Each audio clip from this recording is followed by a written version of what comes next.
Many of you who are new to the Urantia text likely have already seen thumbnails for videos attempting to debunk the Urantia papers, or at the very least, question the authenticity of such a mysterious and elusive book.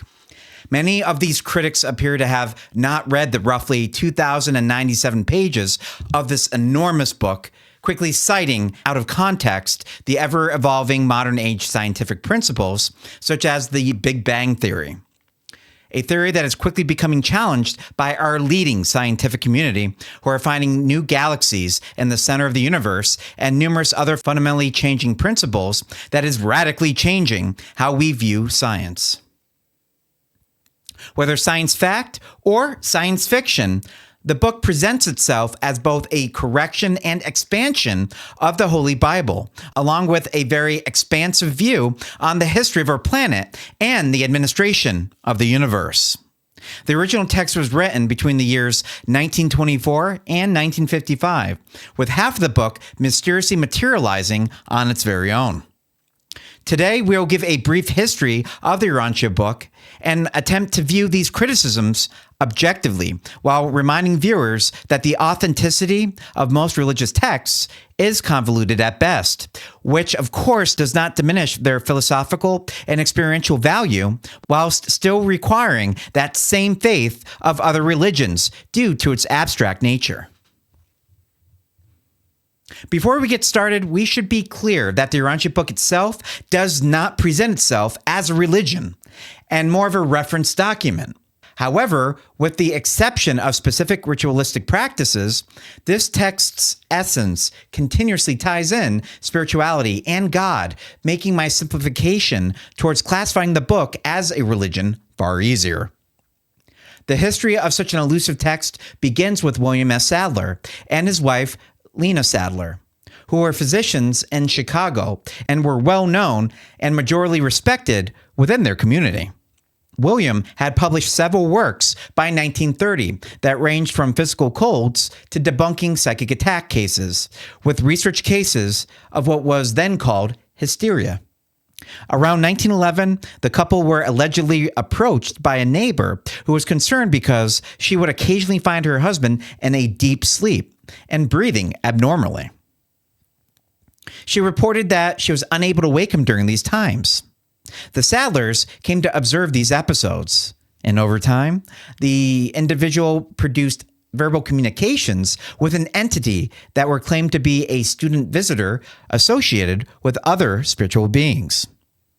In early of 1925, these communications manifested into a voluminous handwritten document, which from then on became the regular method of purported communication with the spiritual entity.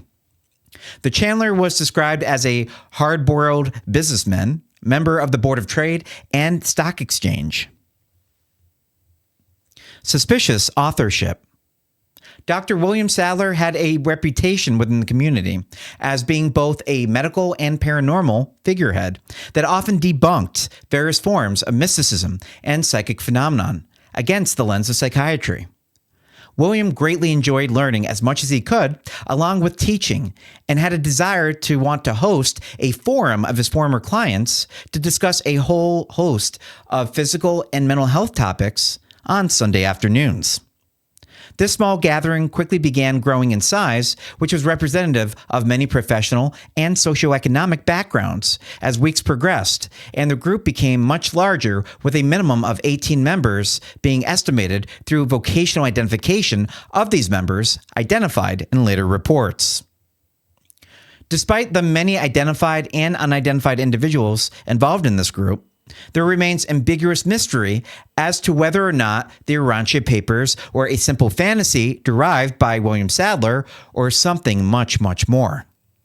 The Urantia Book claims to be a revelatory text authored by celestial beings rather than human beings.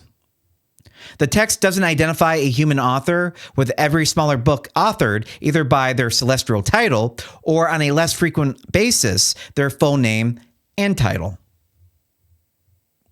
The celestial authors of the Urantia Book are as follows: an archangel, brilliant evening star, chief of the archangels, chief of the evening stars named Gavalia, chief of the Urantia Midwayers, chief of the Seraphim stationed on Urantia, divine counselor, life carrier, Makaventa Melchizedek, Malavasia Melchizedek, Manovandent Melchizedek, Montuchia Melchizedek, various other unidentified Melchizedeks, Midwayer Commission, Mighty Messenger, one high in authority, one without name or number, Perfecter of Wisdom, Secondary Lenandadek, Solitary Messenger, Solonia, who is most commonly known as the voice in the Garden of Eden, Universal Censor, and a Verandadek son. Like most out-of-this-world or ancient religious texts, it's difficult to verify its origins and authenticity, despite there being some evidence to suggest a more direct influence of Wilfred Kellogg as a channeler we discussed in our conspiracy video, along with the text being published by the Urantia Foundation in 1955, which was a year previous to his death in 1956. Again, despite aliens being part of popular culture today, need I remind you that aliens did not majorly become popularized until 1947, associated with the Roswell incident, making the older Urantia text far more intriguing.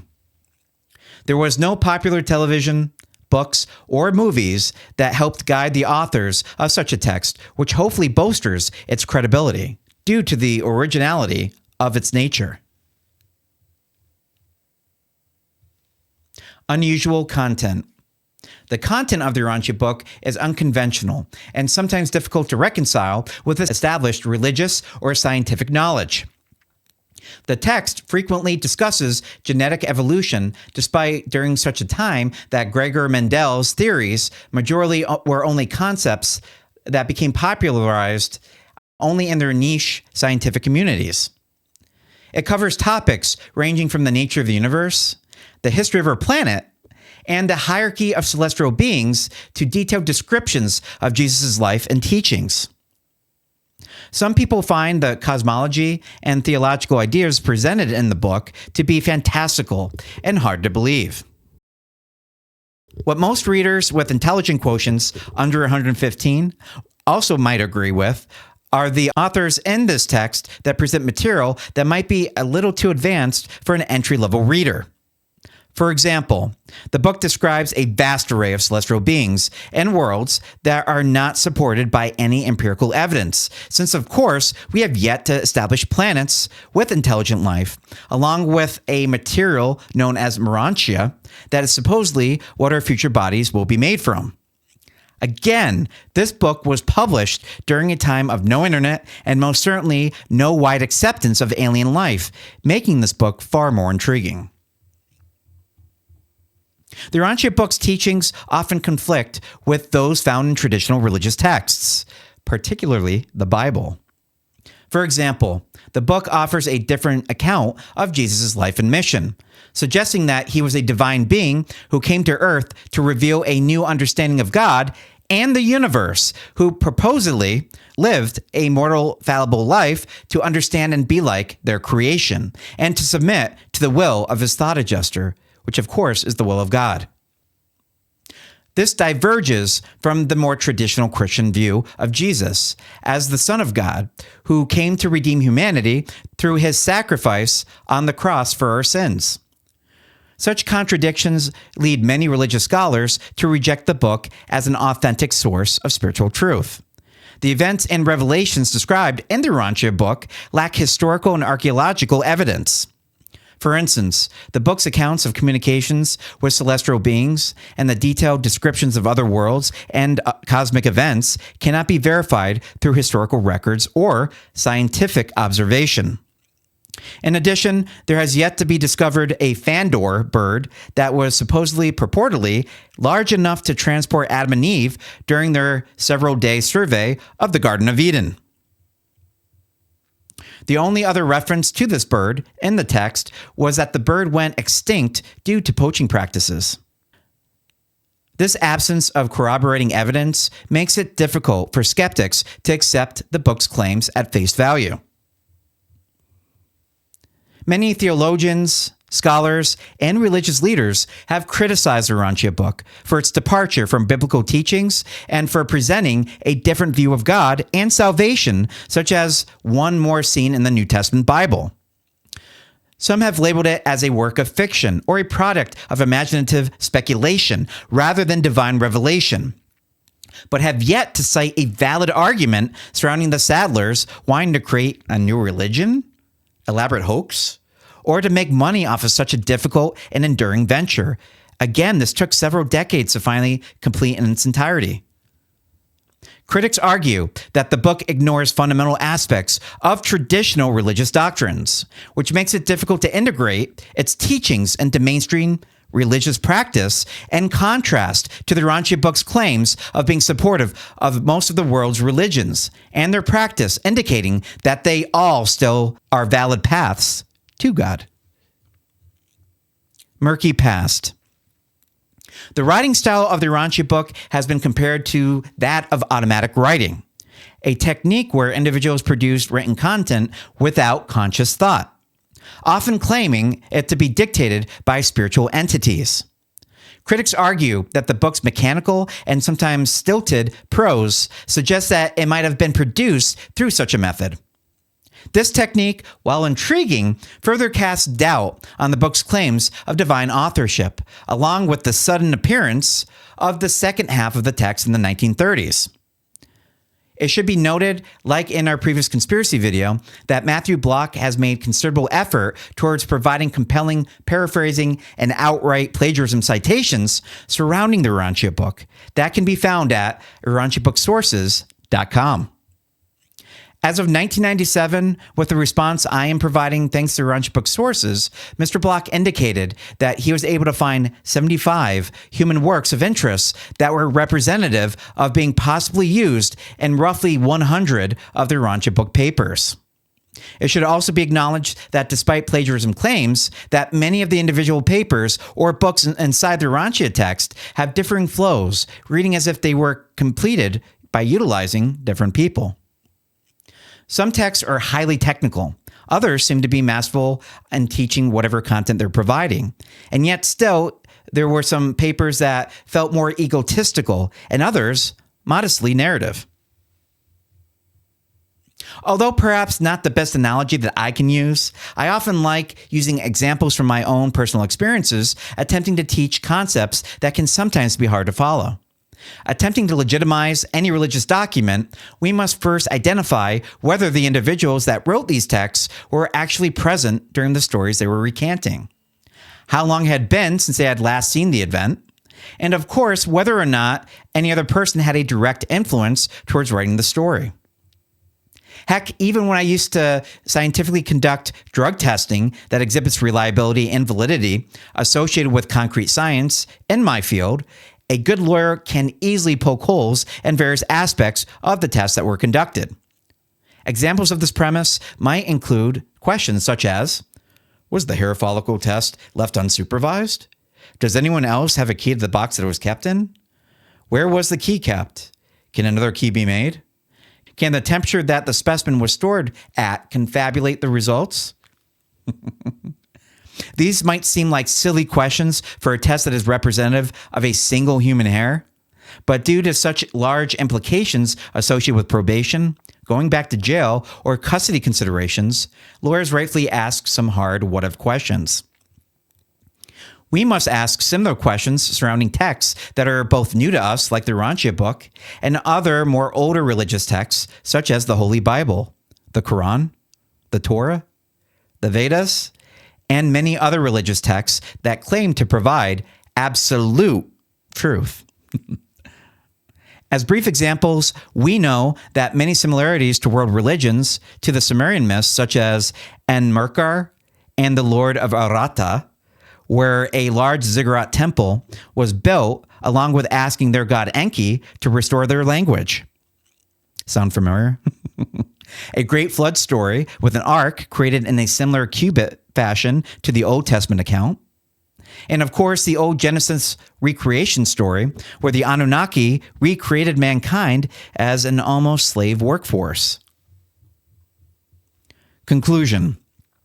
There are a plethora of holes associated with the legitimacy of the Urantia text, much like any other religious text.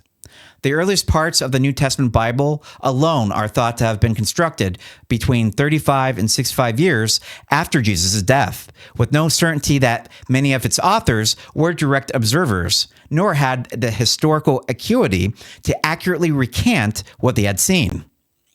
The Urantia Book indicates that several of the miracles in the New Testament Bible were embellished, like all great stories, due to Jesus frequently refusing to perform miracles, choosing to submit to his Father's will, of course, which is the Word of God, but admits the overall theme the entire Bible provides us, which is both a necessary gross understanding towards God and worth reading when it comes to its own intrinsic value. Heck, I remember a mentor professor of mine changing his account of the same story he told in 3 separate classes. When I challenged the professor after a class one day, pointing out what he'd been doing, I received the following response. All great stories need at least some embellishment, with a smile. The Urantia Book is no different. This book was divinely approved, but not, I repeat, was not divinely written. With many of the same biases and perspective difficulties we experience with many other of our religious works that were written by human hands, or in this case, spirit hands. The strongest argument is not one comparing our evolving understanding of science to the presented facts in the Urantia Book that are likely going to change in a century from now, but lies with the possible instances of accused plagiarism located in multiple books that comprise the original Urantia papers.